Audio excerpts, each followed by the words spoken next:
the goodness of juice. We just want to thank you for tuning in. Head over to CBS.com for more. What would you do? Hi, Brownstone. I love you. We want to thank the fantastic team that put that together, and editor Lamont Belton. You guys rock.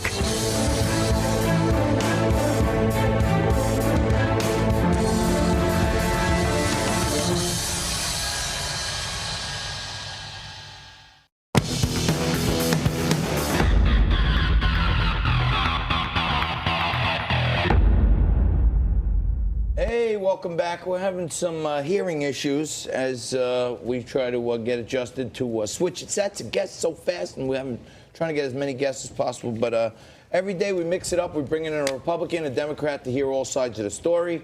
When Robert Mueller is before Congress, you hear all crap.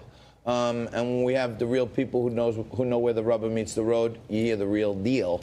And joining us again is O.B. Murray. He's a Republican strategist, a man well known in all political circles. And, of course, Rob Taub joins us again.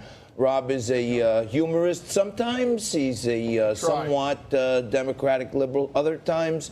And he's always on the spot to be a contributor to Newsmax. And Rob, my column is called Centrist Sentiment, so, you know, I'm in the middle. There's a centrist sentiment about us today. Guys, all this stuff... Should have put him in the center seat, I guess. Yeah, we should have put him in the middle. But all this stuff going down there, I'm actually finding comedy in some of this stuff. Like, you know, was talking to one of our guests from yesterday. She's a model comedian. And Kate was saying that the whole thing looks like a big Saturday Night Live episode. You know what I mean? Like, yeah, except on hiatus for the summer. Yeah, but I'm saying this is like a fill-in. They could just play this Saturday night. Rob, what do you think? Is it all theater? Well, there's a lot of theater going on because there's so much self-aggrandizement from both parties, from individuals who want to take the spotlight. But the Democratic Party, my party, is stratified. There's no unification. And right now, if Donald Trump ran, he would win, which is a travesty, which is why, and they know it, which is why some of them want impeachment so desperately, but then strategically, that's just not going to happen. So I'm going to throw this out there. Adam Schiff yesterday questioning Robert Mueller on if this is a witch hunt. Take a look at this clip, and then I want to get your points of view. When Donald Trump called your investigation a witch hunt, that was also false, was it not? I'd like to think so, yes. Well, your investigation is not a witch hunt, is it? It is not a witch hunt. When the president said the Russian interference was a hoax, that was false, wasn't it? True. So Robert Mueller says it's not a witch hunt, and the president lied when he said there was no Russian interference. But tens of millions of dollars over 22 weeks, and nothing found against this president right now at this point. That's a witch hunt. He's never going to label it that. But after 7 hours of hearings yesterday and testimony, nothing new. The Democrats were trying to clutch at something. You know, in the morning it was where's the beef. You know, in the afternoon it was more of the same, right? Right. And nothing burger, same thing. Well, so Rob, is this a Beyond Burger? But just to clarify, is that everything yesterday was already in the report? There's nothing new coming out of this. It won't happen, as you said. The impeachment. It was a meatless burger. Well, but we still must focus on the fact that not just Robert Mueller, but other people that head our intelligence agencies have said there's been Russian interference, which Donald Trump denies. He takes Vladimir Putin's word at it. What Trump's been brilliant at, and while it's not literal, it's very metaphorical when he said I could shoot somebody on Fifth Avenue, he has no regard for the law. He just doesn't really care. Richard Nixon was a lawyer. He knew, okay, I did something wrong. I'm going to go to jail or I'm going to be impeached. I'm getting out of here. Trump could care less. The issue was not Russia's involvement. It was Russia's involvement and coordination with the campaign, which wasn't there. There's no criminal activity that came in there. There's nothing that came to the president. That's what this is about. There were leaks going on during their 22 weeks of the investigation.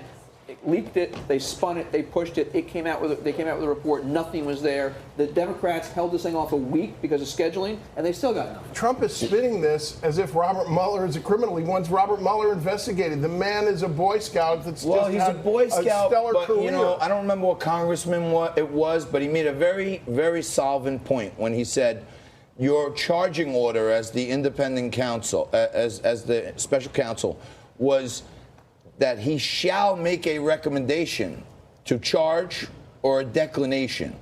And they said it quite clearly.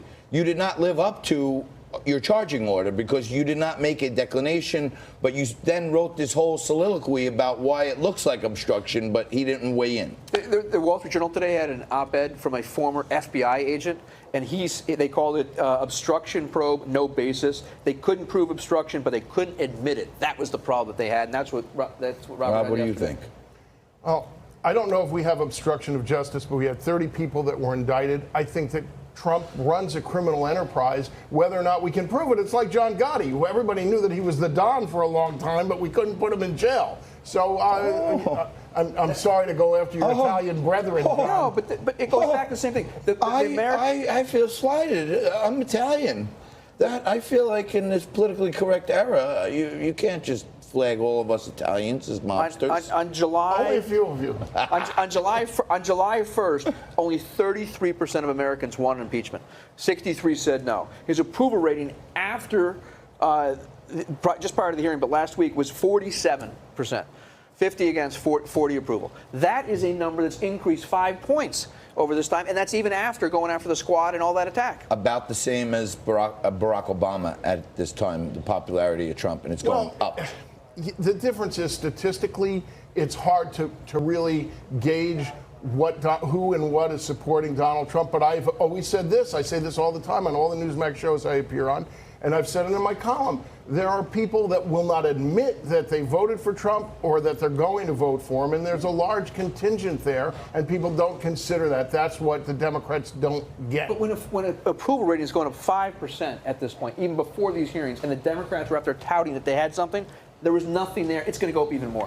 Well, it was Trump's brilliant manipulation of the squad, making them representative of the entire Democratic Party, and the Democrats had to go defend them. I mean, it was tactically a genius move on his part. How could the guy be a genius? And at the same time, the left is saying he's not sane enough to be the president. According to you, he's running a crime syndicate, but yet he's the dumbest guy around. It doesn't make sense, but nothing makes sense. Maybe he's a savant. And you know what? We keep these guys here for another segment because we want to keep digging a little deeper into this. Obie Murray and Rob Taub are going to stick with us. We're going to mix it up again. Right after this, we're going to talk about exoneration, foreign power interference, and, of course, Nancy Pelosi and a hot August. Mix it up again. Right after this, we're going to talk about exoneration, foreign power interference, and, of course, Nancy Pelosi and a hot August. Right after this.